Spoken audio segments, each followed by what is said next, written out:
Welcome to Soft Sleep Tales, a place where timeless stories, gentle narration, and quiet atmospheres guide you toward rest. Before tonight's story begins, you are warmly invited to share where you are listening from in the comments below. It is always a comfort to see this quiet community reaching across the world night by night. And if these stories bring you a sense of calm, you are welcome to subscribe and join us on these peaceful journeys. Now, take a moment to get comfortable. Settle into your bed or your favorite chair.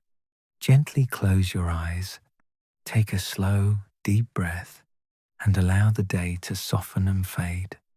Let my voice carry you quietly into sleep, to a place where imagination drifts and rest comes naturally. In the winter of 1872, London did not simply grow cold, it tightened. The air drew in upon itself like a held breath, and the streets, those long, narrow corridors of soot-stained brick, seemed to shrink beneath the weight of the fog. Even sound changed in those months. Footsteps did not echo so much as vanish, swallowed by damp stone and drifting smoke, as though the city wished to keep its secrets close.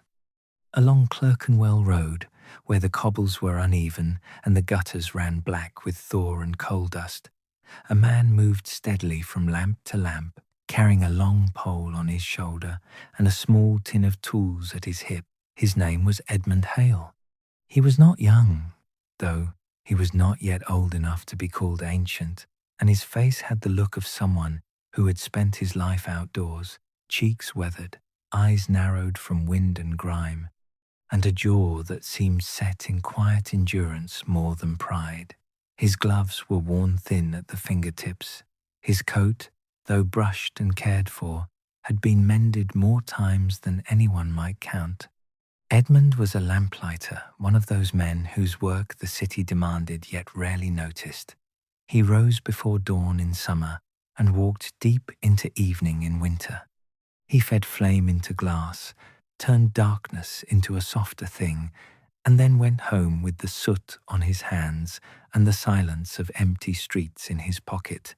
It was not glamorous work, but it was faithful work, and Edmund, faithful in his own way, had always believed that if a man did what was set before him and did it properly, then life had fewer chances to surprise him. London, of course, had never agreed. On that particular evening, the fog had come early. It crawled low across the pavement, curling around the bases of buildings and clinging to the iron railings like an animal that had found a warm place to sleep.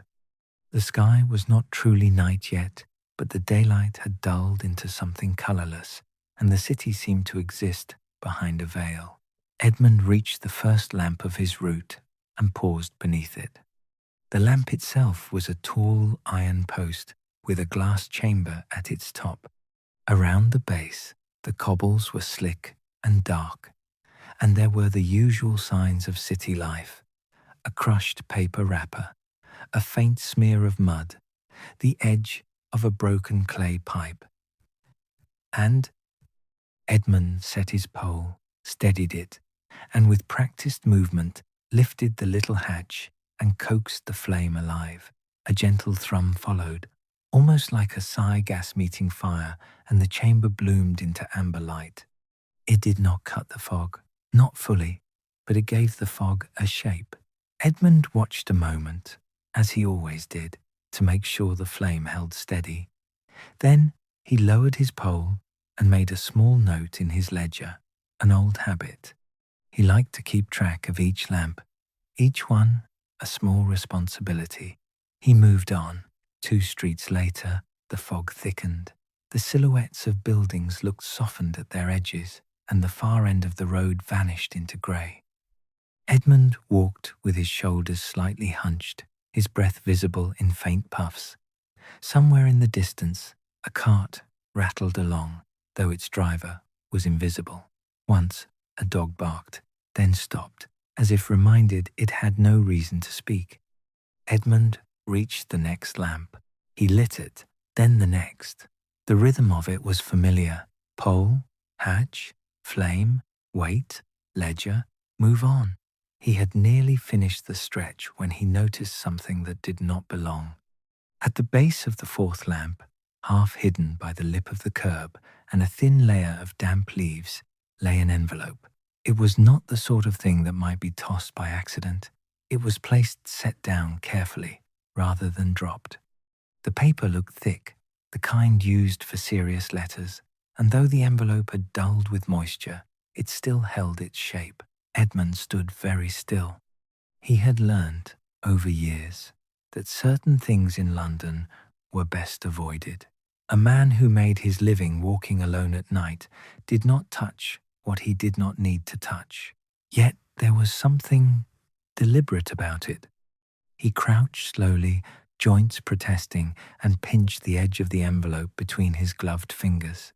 The paper was cold and slightly soft from fog. No seal was broken. No stain marked it beyond the damp of the street.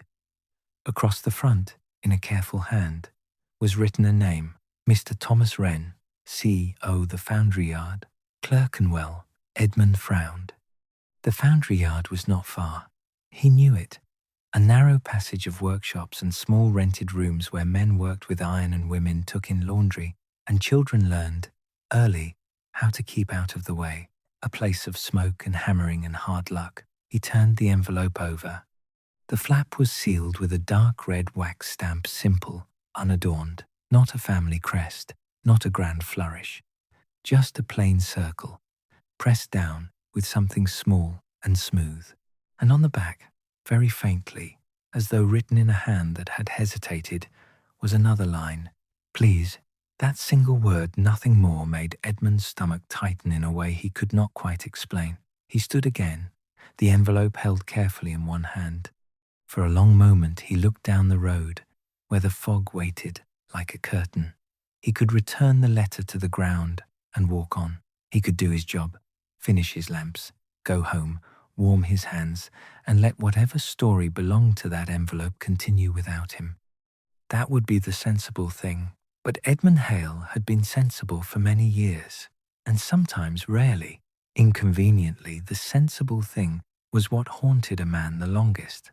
He slipped the envelope into the inside pocket of his coat, close to his chest where the fabric was warmer, and continued his route. Yet the weight of that letter did not feel like paper. It felt like a question. Edmund finished lighting the remaining lamps. Each one flared obediently. Each one held its steady amber flame, and still his mind returned to the envelope, with its clean handwriting and its single pleading word. When his route ended, he walked home along a quieter set of streets where the fog thinned and the houses grew smaller. His lodging was above a baker's shop, the kind that smelled faintly of yeast even when the ovens were cold. The stairs creaked, and the landing was dim, but Edmund knew every sound of it. Inside his room, he set his tools down, hung his coat carefully, and lit the small oil lamp by the bedside. Only then did he take the envelope out again. The wax seal was intact. The name Thomas Wren was still clear. The address. Edmund sat at the edge of his bed, letter balanced in his hands, like something fragile. He told himself he would not open it. He told himself it was not his business. He told himself he had no right. But then he remembered the word on the back. Please. He sighed, long and slow, and with careful fingers he slid a small knife beneath the flap. The wax cracked softly, an intimate sound in the quiet room, and the envelope opened. Inside was a single folded sheet, the paper clean and uncreased, as though it had been written and sealed with purpose. The ink had held against the damp. Edmund unfolded it. The handwriting was neat, slightly slanted, and the tone of it before he even finished the first line felt like a voice speaking directly into the dark. It began, December the 14th, 1872. To Mr. Thomas Wren, if you are still alive, if this finds you at all, then I beg you to read it to the end. Do not throw it away in anger, and do not laugh at it in disbelief. for I have neither strength nor time for either." Edmund's throat went tight. He read on, slowly. "I do not know where you are. I only know where you were meant to be. I have walked the length of streets I should not have walked alone. I have asked questions that cost me pride. I have kept my name close to my lips as though it might burn me if I spoke it. You once told me that London swallows men whole. I did not believe you then. I believe you now." Edmund paused. He stared at the page, and something in his chest shifted, something old, something half-buried. He did not know Thomas Wren, not truly, and yet the name, the foundry, the tone of the letter, it braided itself into his mind like smoke. He read again. "I have one thing left to give you, and I will give it whether you want it or not. The truth, the sort of truth that does not shine, but still cuts, the sort of truth that arrives late, yet arrives all the same." Edmund swallowed. The room around him felt suddenly smaller. The oil lamp flickered. Outside, somewhere below, a cartwheel rolled past with a wet hiss. And Edmund Hale, lamplighter, quiet man, careful man, realized something he had not expected. This letter was not merely a letter. It was the beginning of a reckoning. Edmund did not sleep well that night. He lay on his narrow bed with the letter folded once more and placed carefully on the small table beside the lamp, as though it might speak if left unattended.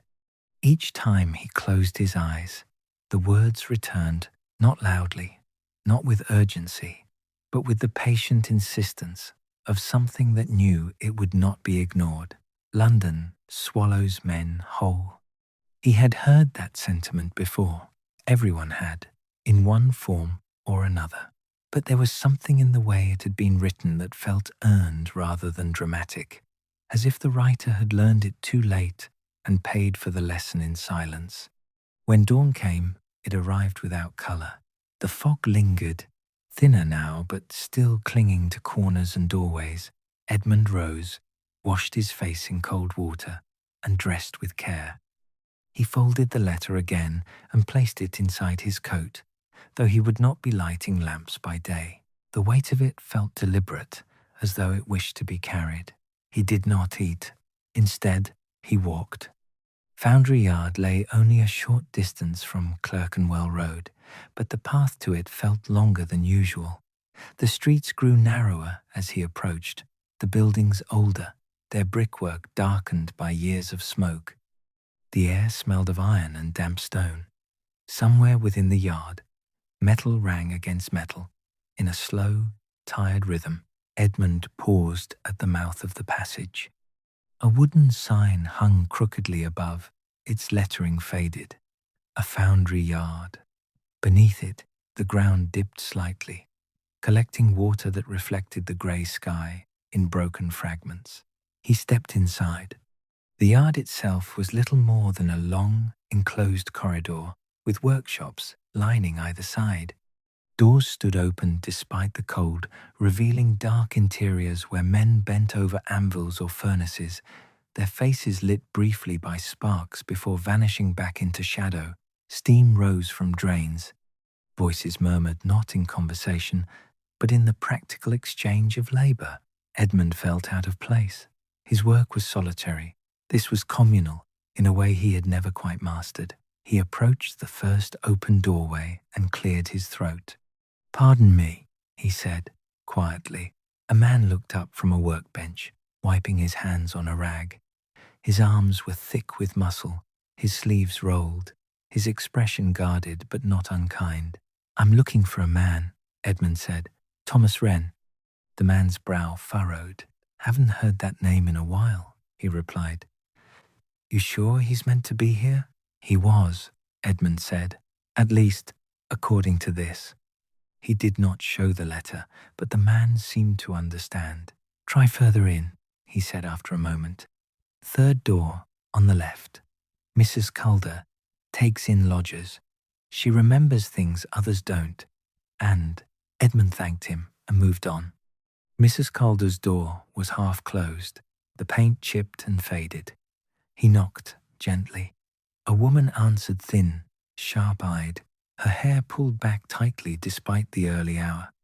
She looked Edmund up and down with the efficiency of someone who had spent a lifetime judging whether a visitor meant trouble.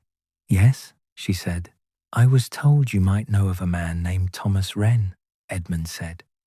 "He lived here once." Her expression changed, not dramatically, but enough. "That depends," she replied. "Who's asking?" Edmund hesitated, then reached into his coat and produced the envelope. "I found this beneath a gas lamp," he said. "It was addressed here." Mrs. Calder stared at it for a long moment. Then she stepped aside. "You'd best come in," she said quietly. The room beyond was small but neat. A kettle sat cold upon the stove. The curtains were drawn halfway, letting in a muted strip of daylight. Mrs. Calder closed the door behind them. "Thomas Wren lodged here," she said, not unkindly. "Years ago. Quiet man. Kept to himself. Worked the foundry until his hands couldn't manage it anymore." "Where is he now?" Edmund asked. Mrs. Calder shook her head slowly. "Gone," she said. "Not dead, mind you. At least, not that anyone knows. He left one morning and didn't come back. No farewell. No debt unpaid. Just gone." Edmund felt a tightening in his chest. "Did he have family?" he asked. She hesitated. "A wife," she said. "Once. Name of Eleanor. She came looking for him not long after. Walked these streets with a determination I don't often see." Edmund's fingers curled slightly. "The letter?" he said. "Was it from her?" Mrs. Calder nodded. "She never stopped writing," she said. "Even when the ink cost more than food. Even when no one could tell her where to send the letters. She said if she kept writing, he would remain real." "And did he?" Edmund asked. Mrs. Calder looked at him steadily. "That depends on who you ask." Silence settled between them. Edmund thanked her and left, the letter burning heavier now against his chest. He walked back through the yard, past the ringing metal and the bowed shoulders of working men, and out into the street where the fog had finally begun to lift. The city looked no kinder for it. That evening, Edmund lit his lamps with a different care. Each flame felt like an act of witness. As he moved from street to street, memories surfaced uninvited, unwelcome. A younger version of himself, walking these same roads with a different weight in his coat pocket. A name he had once stopped saying aloud. A door he had chosen not to knock upon. London did not swallow men whole. It taught them how to disappear. By the time Edmund reached the lamp where he had found the letter, the sky had darkened again. The amber glow bloomed, familiar and steady. He stood beneath it longer than usual. And for the first time in many years, Edmund Hale wondered whether the city had been waiting for him to remember something he had tried very hard to forget. The following nights passed with a strange slowness. Edmund kept to his roots, lit his lamps, returned to his narrow room above the baker's shop, and yet nothing felt ordinary. The city, once predictable in its indifference, now seemed to watch him. Reflections lingered longer in shop windows. Footsteps echoed where they had not before. Even the flames within the glass chambers appeared to tremble, as though they carried memory as well as light. He read Eleanor's letter again and again. Each time, he discovered something new, not in the words themselves, but in the spaces between them. She wrote carefully, as though afraid to waste ink, yet emotion bled through the restraint. "I dream of you less often now," one line read. "That frightens me more than dreaming of you at all." Another, "If you have become someone else, I will learn to address that man instead." Edmund folded the letter slowly and pressed it flat against his knee. There had been a time long before the lamps, before the fog had claimed his hair and hands, when Edmund Hale had also been someone else. He had not always walked alone. That memory arrived one evening while he was lighting a lamp near the river, where the Thames moved dark and patient beneath its bridges. The water reflected the lights in broken strands, gold trembling on black. He remembered standing there once, years earlier, with another man beside him, Arthur Hale, his younger brother. Arthur had laughed easily, even in winter, and spoke as though the future was something that waited politely for him. He had talked of work beyond the city, of places where a man might breathe without tasting coal. He had asked Edmund to come with him, just for a while, Arthur had said. London will still be here when we return. Edmund had shaken his head. Someone had to stay. Someone had to keep things lit. Arthur had left alone. And like Thomas Wren, he had never truly returned. The official letter had arrived months later, brief, impersonal. An accident, a body not recovered. Regret expressed by someone who had never known Arthur's laugh. Edmund had folded that letter too, and then he had learned how to endure. Standing by the river now, Edmund realized why Eleanor's words had unsettled him so deeply. They echoed something he had never written, something he had never said. The next morning, Edmund made a decision. It was not grand. It did not arrive with confidence or clarity.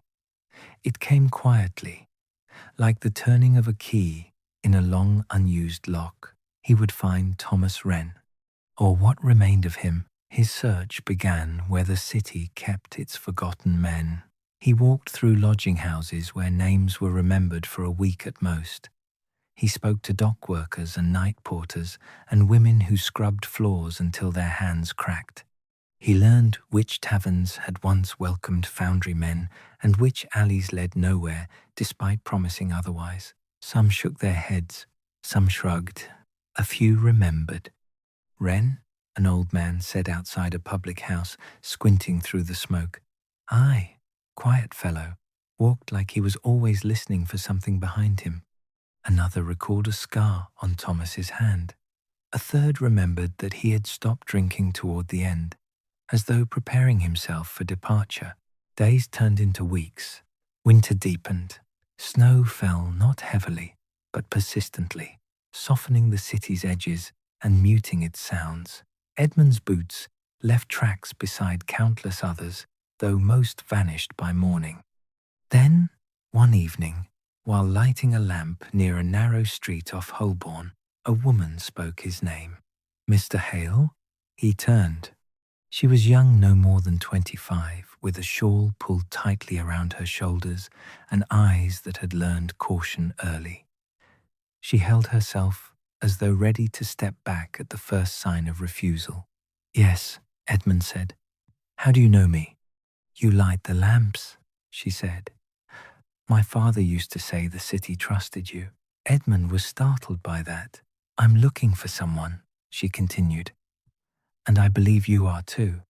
She led him to a small room above a closed tailor's shop. There, by the light of a single candle, she told him what she knew. Thomas Wren had not vanished without reason. He had been ill.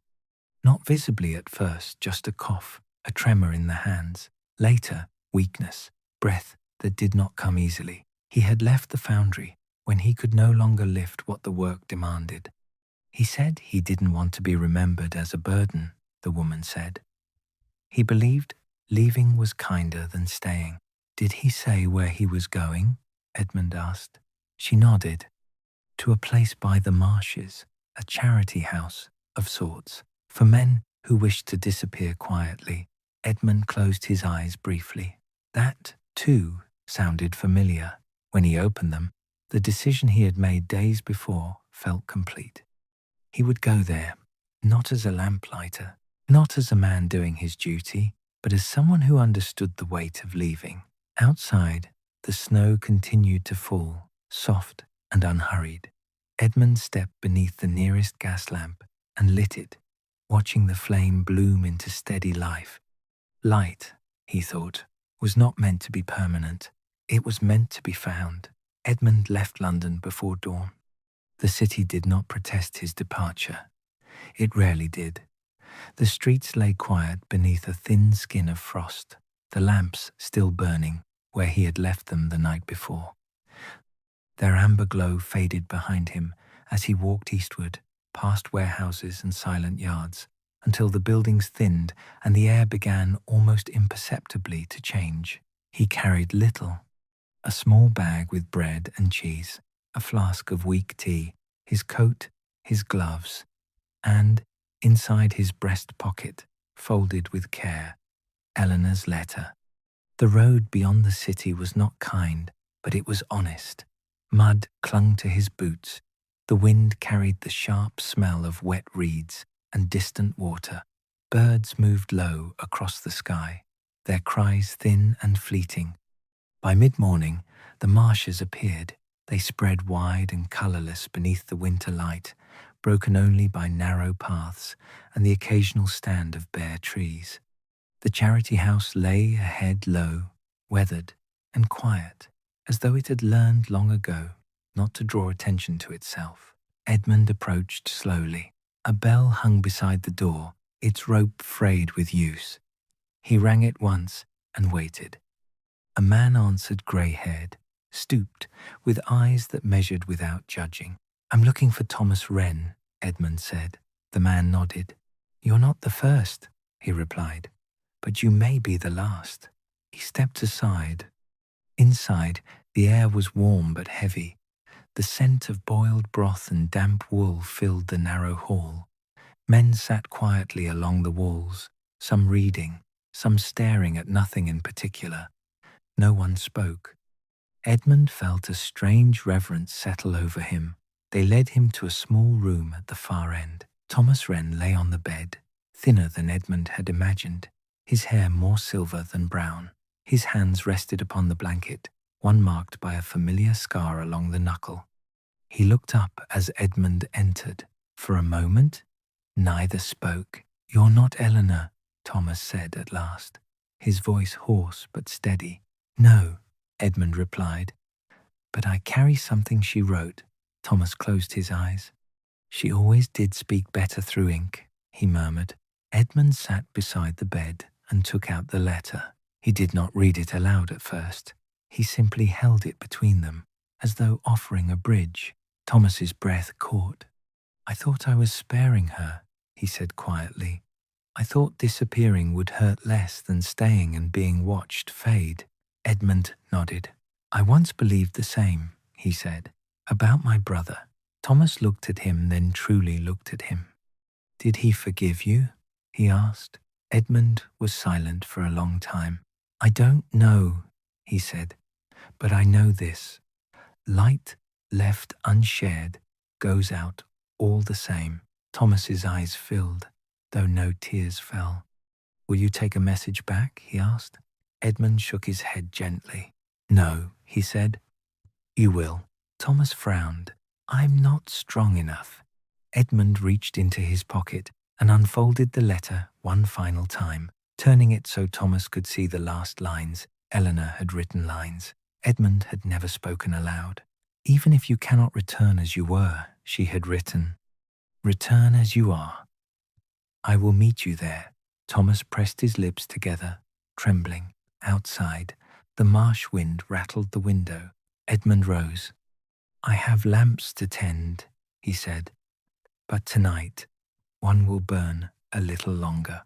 He left without ceremony. The road back felt lighter, though his steps were slower. When London rose again before him, its smoke and stone no longer felt quite so heavy. That evening, Edmund lit the lamp on Clerkenwell Road last. He stood beneath it as the flame steadied, casting its familiar glow across the cobbles. Somewhere, a man was gathering his strength. Somewhere, a woman would soon read a letter written in a hand she knew by heart. And Edmund Hale, lamplighter, quiet witness, walked on, knowing now that even the smallest light, placed carefully, could guide someone home. Edmund returned to his route with a changed pace, not faster, not slower, but steadier, like a man who had accepted that some journeys did not end where they began. The lamps greeted him as they always had, iron posts standing patient against brick and stone, waiting for flame.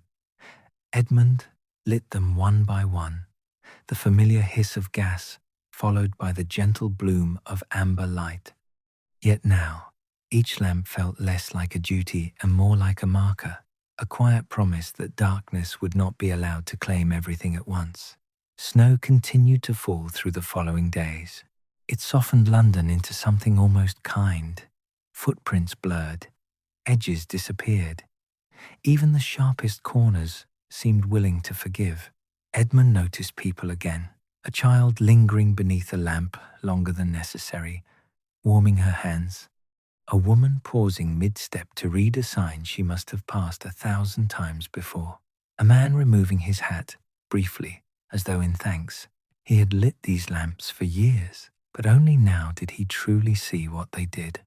One evening, as Edmund turned the corner onto Clerkenwell Road, he noticed something that stopped him short. At the base of the same lamp, the lamp rested an envelope. His heart tightened. For a moment, he did not move. The fog hovered low, uncertain. The street was empty, save for the soft glow above him and the quiet weight of the letter below. He crouched and picked it up. The paper was clean, dry, carefully folded, and this time the name written across the front was his own, Mr. Edmund Hale. His fingers trembled slightly as he broke the seal. Inside was a short letter, written in a hand he did not recognize, but the words felt familiar all the same. Sir, I was told that if I left this beneath the light, it would be found by the man who keeps it burning. I do not know if that is superstition or kindness, but I am grateful all the same. Edmund swallowed. Someone once told me that leaving is easier than returning. I believed that for a long time. I was wrong. Tomorrow, I will take the morning train back to the city. The letter ended simply. Thank you for the light. T.W. Edmund folded the letter slowly, his breath unsteady. He did not look up at the lamp immediately. When he finally did, the flame burned steady and calm, unchanged by the weight of what it had witnessed. The next morning, Edmund did something he had not done in years. He took the day off. He stood on the station platform among strangers and steam and the low murmur of arrivals. The train pulled in with a tired screech of metal, its doors opening reluctantly. Passengers stepped down, faces pale from travel, coats worn thin, eyes searching. Then Edmund saw him. Thomas Wren moved carefully, leaning on a cane, his frame thinner still but upright, his eyes lifted, uncertain, until they met Edmund's. Neither smiled at first. Then Thomas did, a small smile, a fragile one, but real. You found my letter, Thomas said. Yes, Edmund replied. Beneath the light, they stood together for a moment as the crowd passed around them. Two men joined not by blood, but by understanding. I don't know how long I'll manage, Thomas said quietly. Edmund nodded. None of us do. They walked from the stations side by side. That evening, Edmund lit the lamps again. But when he reached Clerkenwell Road, he paused. Thomas stood nearby, leaning on his cane, watching. I wanted to see it, Thomas said, the place where it began. Edmund lit the lamp. The flame caught, and for the first time in many years, two men stood beneath its glow, not hiding, not fleeing, not alone. Above them, the light held. And London, for once, did not try to swallow anyone at all. The days that followed passed quietly, as meaningful days often do. Thomas did not return to Eleanor at once. His strength was not yet what it once had been, and London, though softened by snow, still demanded much of a man. Instead, he took a small room near Foundry Yard, close enough to what had once been his life, but not so close that it swallowed him again. Edmund visited when he could. They did not speak much at first. Their conversations were made of pauses, of shared glances toward the street, of listening to the city as it moved beyond the window. There was comfort in that silence. It was the kind that did not ask for explanation. One evening, Thomas handed Edmund a folded sheet of paper. I wrote to her, he said. I don't know if it says enough.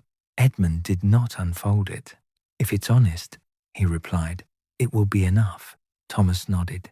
Winter began, at last, to loosen its grip. The snow melted into the gutters, carrying with it weeks of soot and forgotten footsteps. London emerged damp but breathing, as though it too had survived something it did not wish to name. Edmund returned to his lamps each night, but now there were moments, small, almost unnoticeable, when he was no longer alone. Sometimes Thomas would walk a short distance with him, stopping often, leaning heavily on his cane. Sometimes a child from the yard would follow along, counting lamps aloud until she grew bored and ran ahead. Once, Edmund noticed a woman standing beneath the glow of a newly lit lamp, reading a letter with hands that trembled not from cold, but from relief. He did not ask who she was. He did not need to.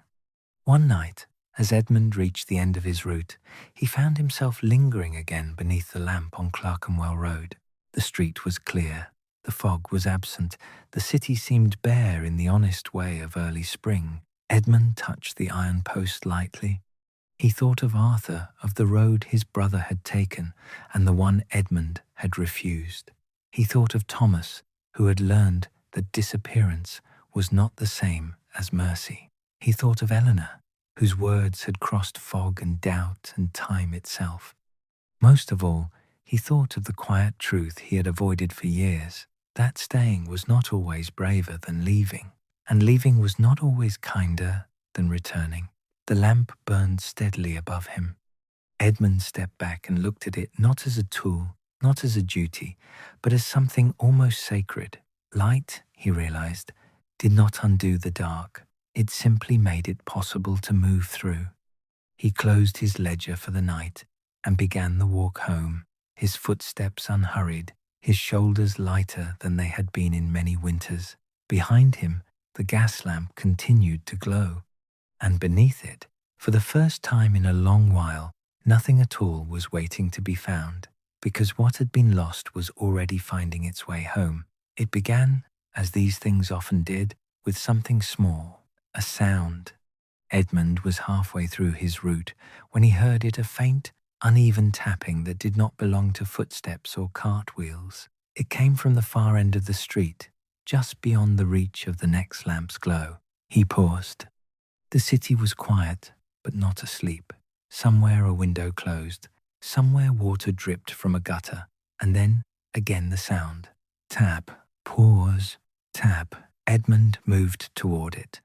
Beneath the lamp stood a boy, no older than 10, thin as a winter branch and wrapped in a coat several sizes too large.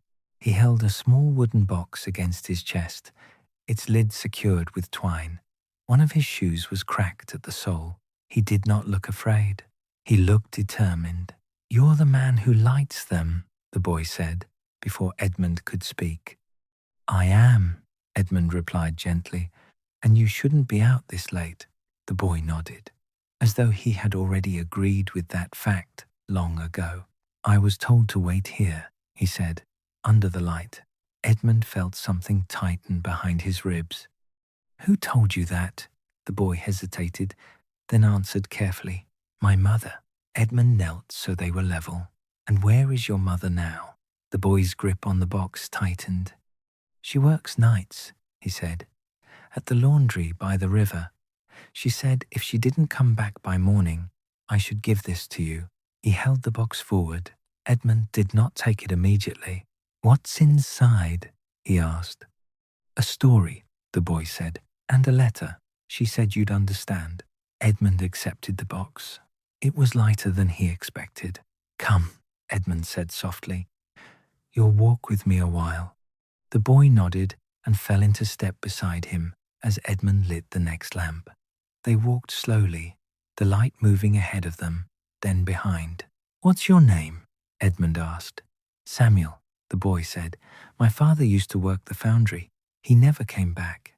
Edmund's hand stilled on the pole. "Thomas Wren?" he asked quietly. Samuel nodded once. "My mother is Eleanor." The city seemed to draw inward. Edmund stopped beneath the lamp and closed his eyes briefly, not in weariness, but in recognition.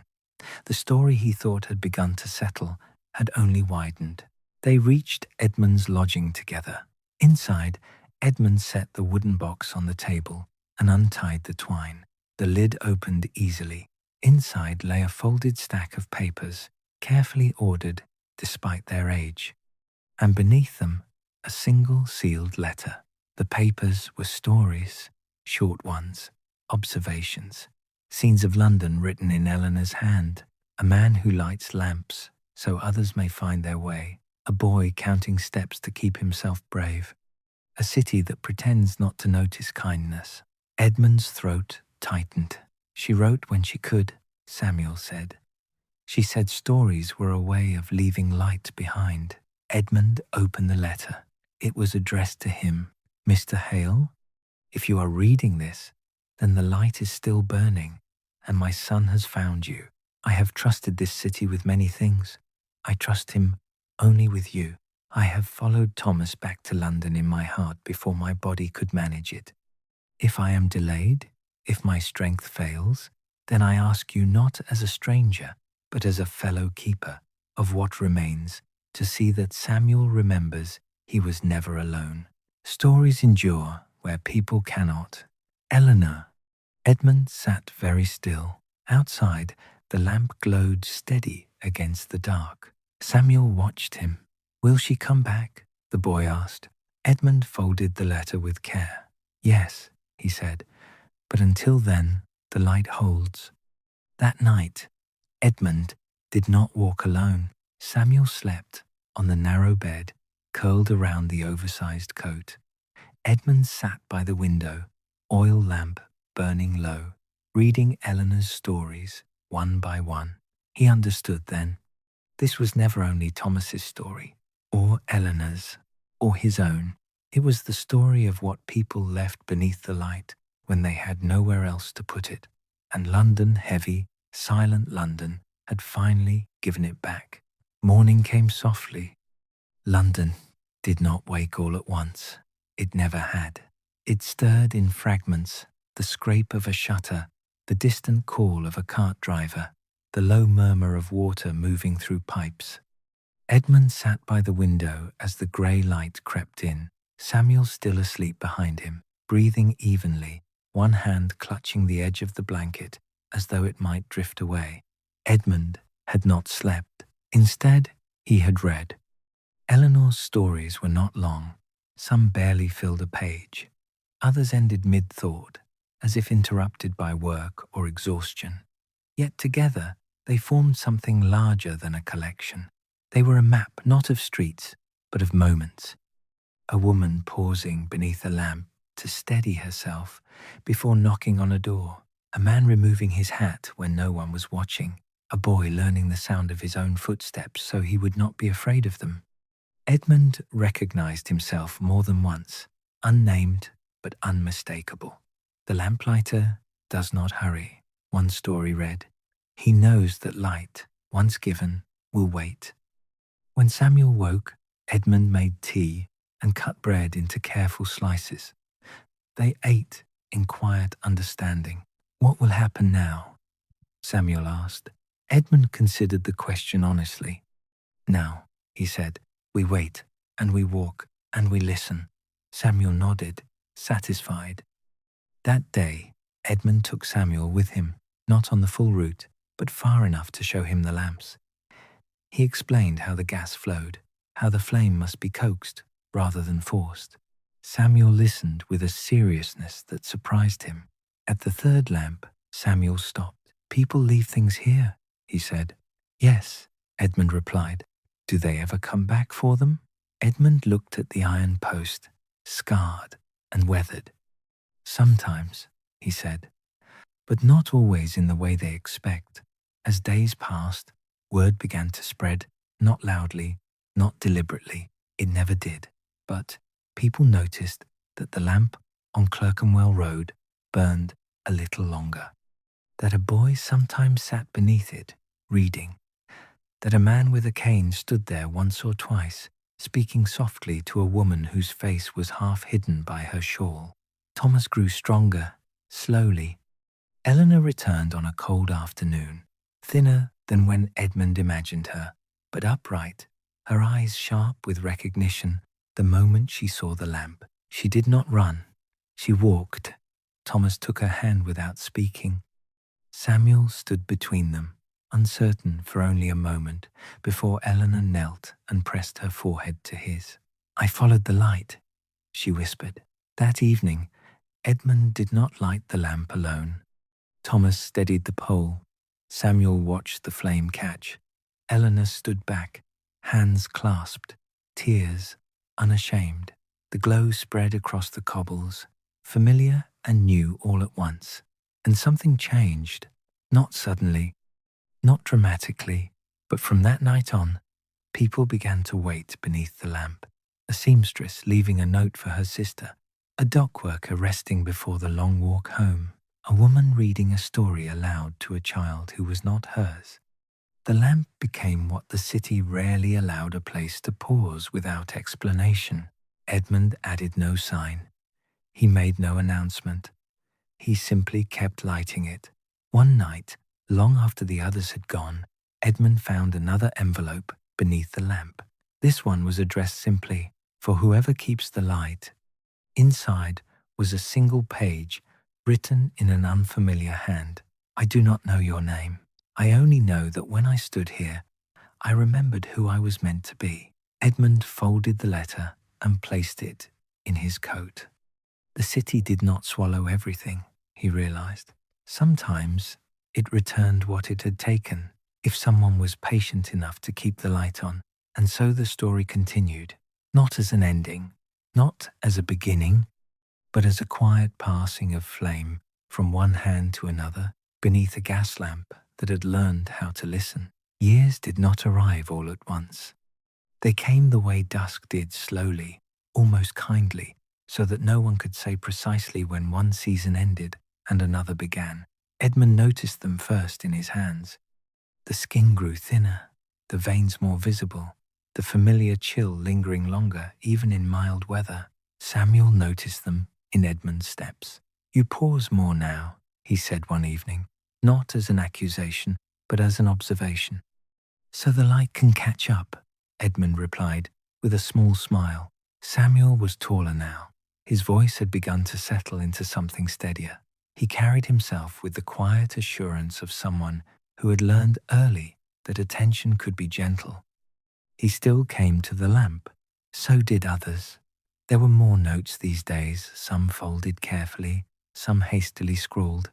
Edmund kept them in a wooden drawer at home, not to catalogue or preserve, but simply so they would not be lost to rain. One night, Samuel brought a notebook of his own. "I've been writing," he said, uncertain. Edmund gestured for him to sit. "What sort of things?" "Not stories," Samuel said. "Not exactly. More like listening." He opened the notebook. Inside were sketches of the street, brief descriptions of people who paused beneath the lamp. A man with ink-stained fingers who removed his hat before reading a letter. A woman who stood counting breaths before stepping into the dark again. A child who asked why the light did not flicker. Edmund nodded slowly. "That's how it begins," he said. "What is?" Samuel asked, knowing what to keep. The city changed around them.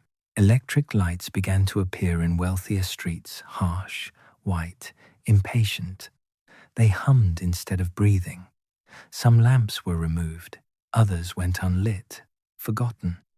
But the lamp on Clerkenwell Road remained, not because it was efficient, not because it was modern, but because people still came. One winter evening, Edmund failed to arrive on time.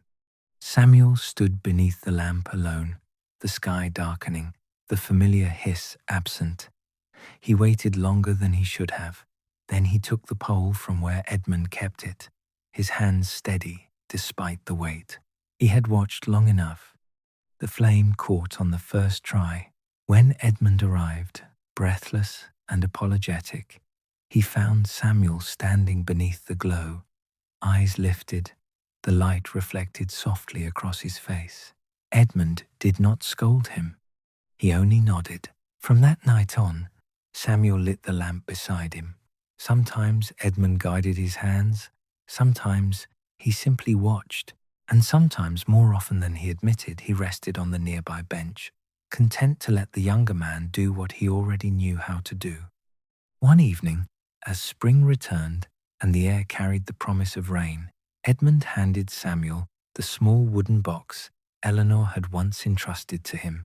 "You'll keep this now," he said. Samuel hesitated. "It's yours." "It was never mine," Edmund replied. "I was only holding it until you were ready." Samuel took the box. Inside were the letters, the stories, the small, fragile truths left beneath the light over many years.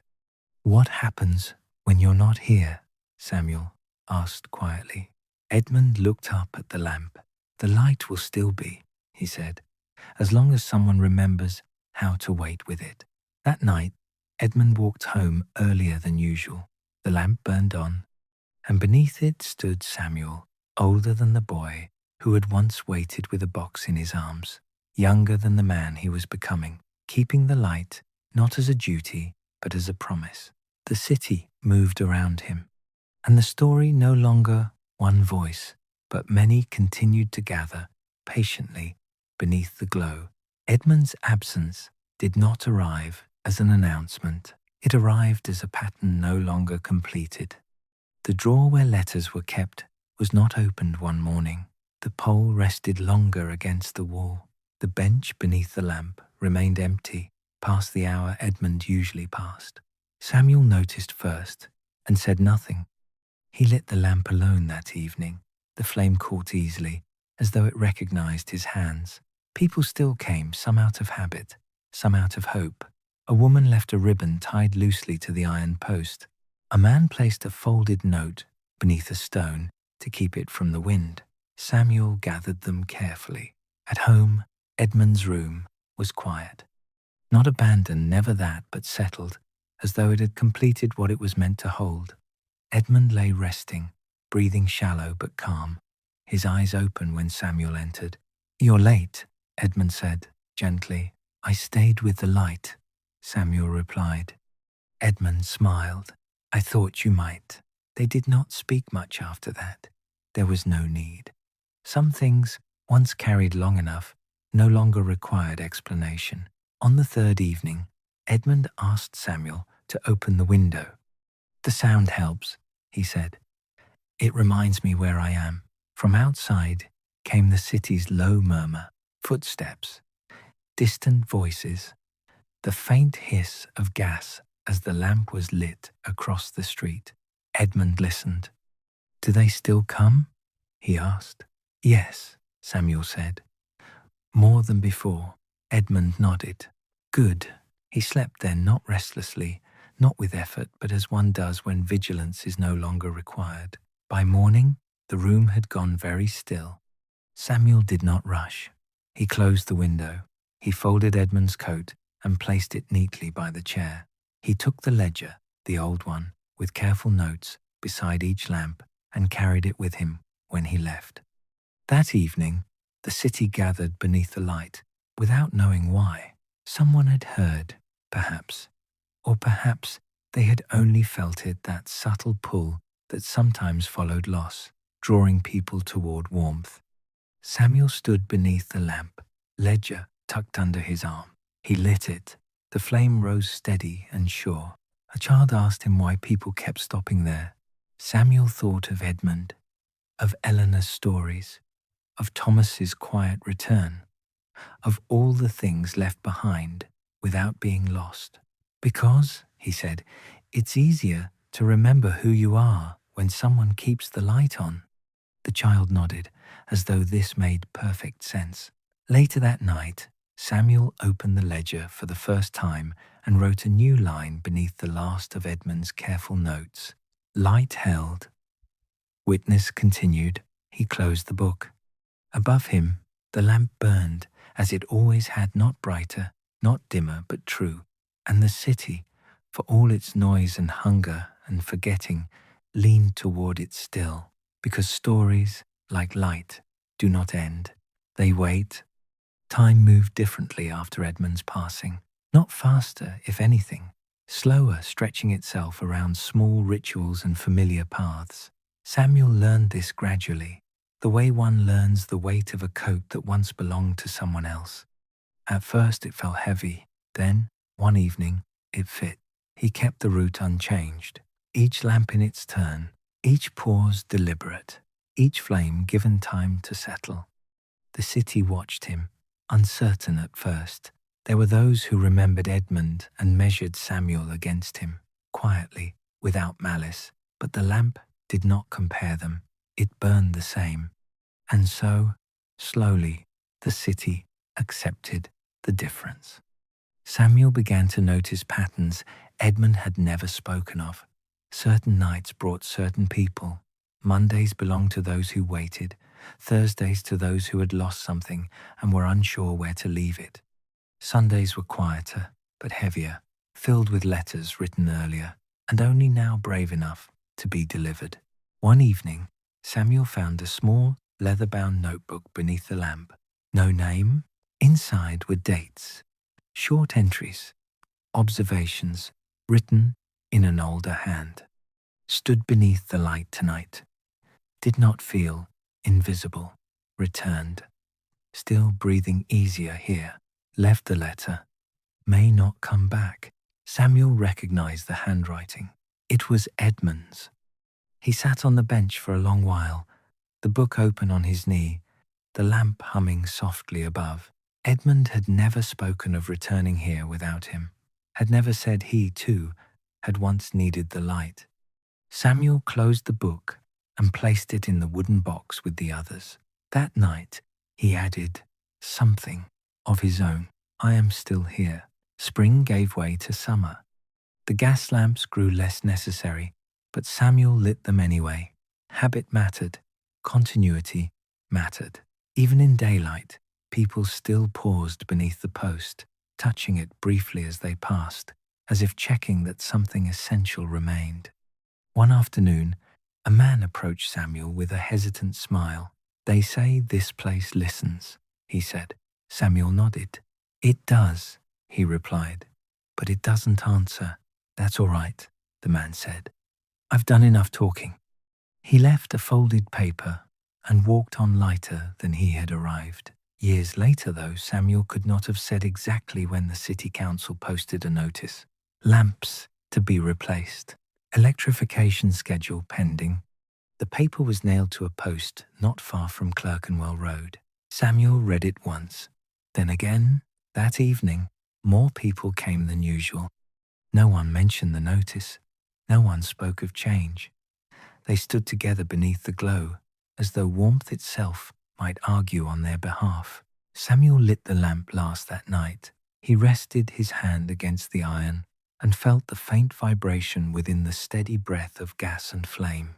Not yet, he murmured, unsure to whom he spoke. The lamp did not answer, but it burned.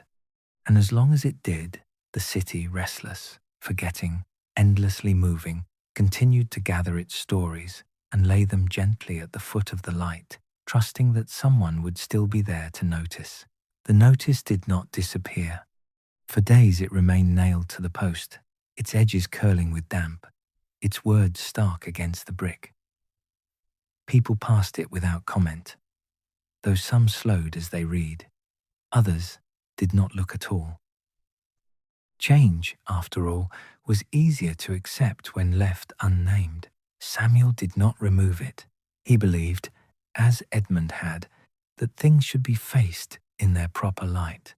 The first man to speak of it was old Mr. Briggs, who had been stopping beneath the lamp since before Samuel could remember.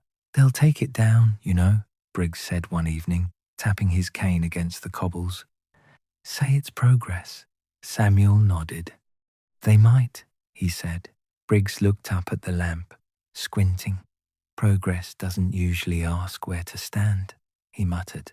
That night, Samuel found something new beneath the lamp. Not a letter, a bundle. Wrapped in cloth and tied with string, it rested carefully at the base of the post. Samuel crouched and untied it.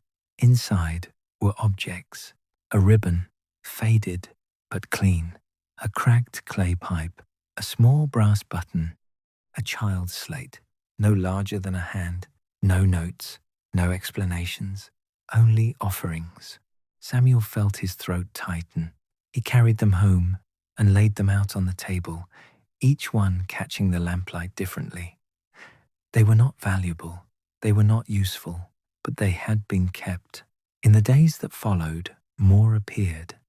A pocket watch that no longer ran, a book with its spine broken, a pair of gloves, neatly folded, the wooden box filled. The stories beneath the lamp had begun to change shape. One afternoon, Samuel was approached by a woman with ink-stained fingers and eyes that missed nothing. "I'm writing something," she said, "about this place." Samuel stiffened slightly. "It doesn't belong to anyone," he said carefully. She smiled.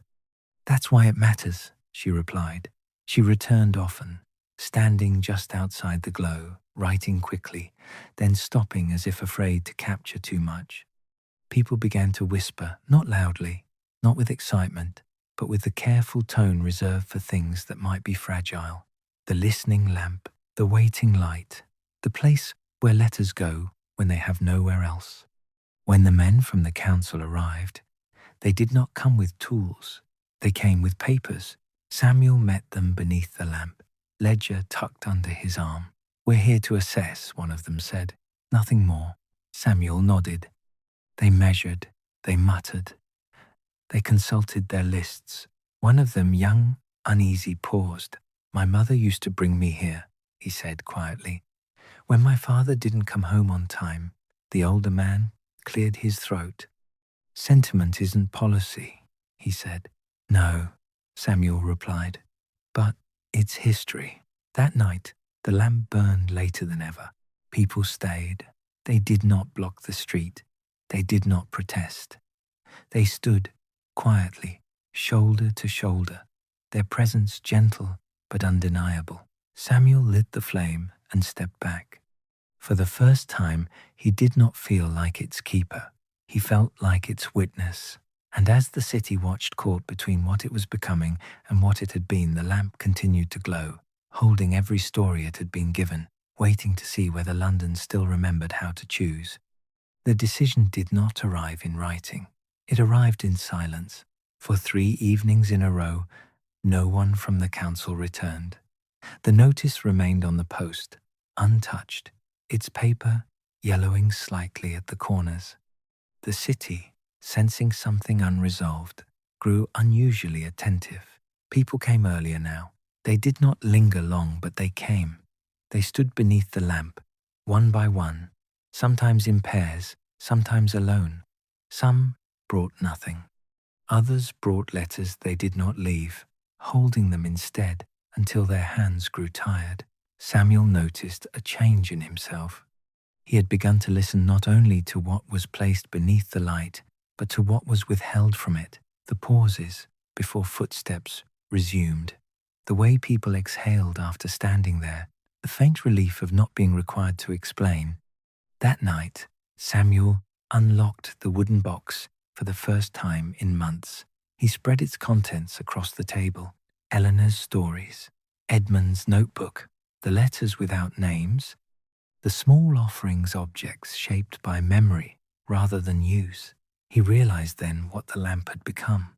Not a place of answers, not even a place of hope, but a place where nothing was demanded. Outside, the lamp burned steadily. Samuel stepped into the street and stood beneath it, alone. He imagined Edmund there, ledger tucked under his arm, waiting without impatience. He imagined Thomas leaning on his cane, Eleanor's hand resting lightly in his. He imagined himself as a boy, shoes cracked, box held tight, told only to wait under the light. The city shifted around him. A carriage passed, a door closed. Somewhere, laughter drifted and vanished. Then Samuel saw them. 2 men stood across the street, watching not like passers-by, but like men counting something. One held a rolled paper. The other glanced repeatedly at the lamp's iron base, then at the sky, as though measuring time rather than distance. They did not cross. Not yet. Samuel understood. This was the last evening before a choice. He lit the lamp himself. The flame caught instantly, rising calm and full, brighter than it had been in weeks. The glow spread across the cobbles, touching the edges of boots, hems of coats, faces half turned away. People noticed. They stopped.